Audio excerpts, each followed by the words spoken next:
नमस्कार दोस्तों, भारत एक सोच देख रहे हैं आप। दोस्तों, एक तरफ समाजवादी पार्टी ने अपने उम्मीदवारों की घोषणा कर दी है, तो वहीं दूसरी ओर उत्तर प्रदेश में भारतीय जनता पार्टी ने अपने नामों की लिस्ट जो है वो फाइनल कर दी है कि उत्तर प्रदेश से कौन कौन चुनाव लड़ता हुआ दिखाई देगा।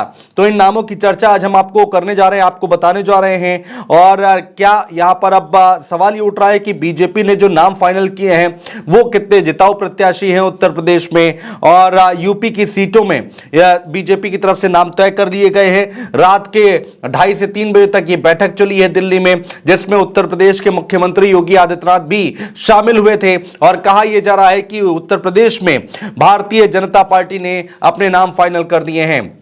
इसके अलावा 6 सीटें ऐसी रखी गई हैं जहां पर उन जो भारतीय जनता पार्टी के सहयोगी दल हैं उनको यहां पर मौका दिया जाएगा। इन 6 सीटों पर जो एनडीए के घटक दल हैं उनको यहां पर वो सीटें दी जाएंगी, उनके लिए छोड़ी जाएंगी। वो भी हम आपको बताएंगे वो कौन कौन सी सीटें हैं और किसको किसको यहां पर मौका दिया जा रहा है। लेकिन सबसे पहले आपको बताते हैं कि जो जिन संभावित नामों की चर्चाएं चल रही हैं उत्तर प्रदेश में भारतीय जनता पार्टी की सांसद का चुनाव यहां से कौन लड़ सकता है, उनके नाम हम आपको बताने जा रहे हैं।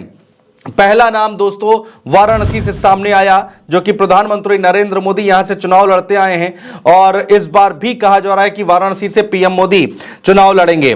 दूसरा नाम दोस्तों लखनऊ, राजधानी लखनऊ की हम बात करते हैं। बहुत चर्चाएं चल रही थी कि इस बार क्या राजनाथ सिंह लखनऊ से एक बार फिर से चुनाव लड़ते हुए दिखाई देंगे, तो हां, राजनाथ सिंह का नाम फाइनल हुआ है कि लखनऊ से वो चुनाव लड़ेंगे। तीसरा नाम चंदौली से, चंदौली लोकसभा सीट से कौन प्रत्याशी बनाया जाएगा, भारतीय जनता पार्टी का नाम है महेंद्र नाथ पांडे, जिनको एक बार फिर से यहां पर मौका दिया जाएगा। महेंद्र नाथ पांडे चंदौली से चुनाव लड़ते हुए दिखाई देंगे। चौथा नाम दोस्तों कौन सा है? चौथा नाम आता है अमेठी, जो कि कांग्रेस पार्टी का लंबे समय तक गढ़ रहा है, लेकिन 2019 के लोकसभा चुनाव में राहुल गांधी को हरा दिया था स्मृति ईरानी ने। तो यह कहा जा रहा है कि स्मृति ईरानी को एक बार फिर से अमेठी से टिकट दिया जा रहा है, चुनाव लड़ती हुई दिखाई देंगी अमेठी से स्मृति ईरानी। गोरखपुर के पास का क्षेत्र है महाराजगंज, जहां से पंकज चौधरी आते हैं। पंकज चौधरी को टिकट दिया जाएगा लोकसभा चुनाव का। यह महाराजगंज की सीट की चर्चा बातचीत हम लोग कर रहे हैं।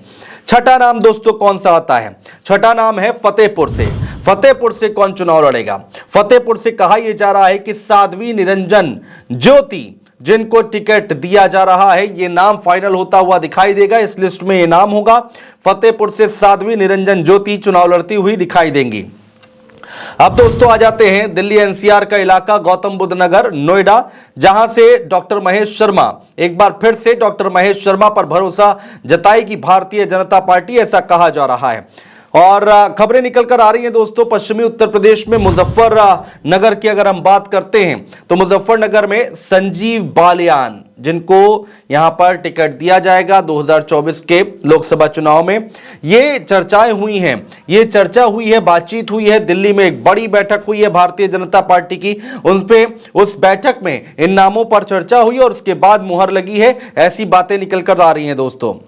अब बात करते हैं दोस्तों अंबेडकर नगर की। अंबेडकर नगर से रितेश पांडे, जिनको टिकट दिया जा रहा है, रितेश पांडे का नाम सामने आया है। अयोध्या की बात करें दोस्तों तो लल्लू सिंह की बात कही जा रही है कि लल्लू सिंह का टिकट फाइनल होता हुआ दिखाई दे रहा है। इसके बाद दोस्तों बात होगी बस्ती की। बस्ती से कौन यहां पर प्रत्याशी बनाया जाएगा लोकसभा चुनाव में भारतीय जनता पार्टी की तरफ से? बस्ती में हरीश द्विवेदी के नाम पर मोहर लगती हुई दिखाई दे रही है दोस्तों कि इनका नाम तकरीबन फाइनल हो चुका है। अब बात करते हैं दोस्तों सहारनपुर की। सहारनपुर से कौन यहां पर सांसदी का चुनाव लड़ेगा भारतीय जनता पार्टी के टिकट पर? राघव लखनपाल को यहां पर प्रत्याशी बनाया जा रहा है। तो दोस्तों हम लगातार नाम बता रहे हैं, एक तरफ इंडिया गठबंधन है तो दूसरी तरफ एनडीए गठबंधन है। इंडिया गठबंधन की ओर से समाजवादी पार्टी ने अभी सीटें फाइनल कर दी हैं और कुछ सीटों पर यहां पर प्रत्याशी फाइनल कर दिए हैं, और अब भारतीय जनता पार्टी भी उसी तेजी के साथ आगे बढ़ रही है और यहां पर अपने टिकट फाइनल करने की जुगत में है। इसके बाद अगर हम बात करते हैं कन्नौज देखिए समाजवादी पार्टी का गढ़ कहा जाता रहा है, लेकिन यहां से सुब्रत पाठक पिछली बार चुनाव जीत कर आए थे और एक बार फिर से यह कहा जा रहा है कि सुब्रत पाठक को चुनावी मैदान में एक बार फिर से बीजेपी के टिकट पर उतारा जाएगा। एटा की बात करते हैं दोस्तों। एटा से राजवीर सिंह का नाम सामने आ रहा है कि राजवीर सिंह को यहां पर मौका मिलेगा। एक बार राजवीर सिंह को यहां पर टिकट मिलता हुआ दिखाई देगा।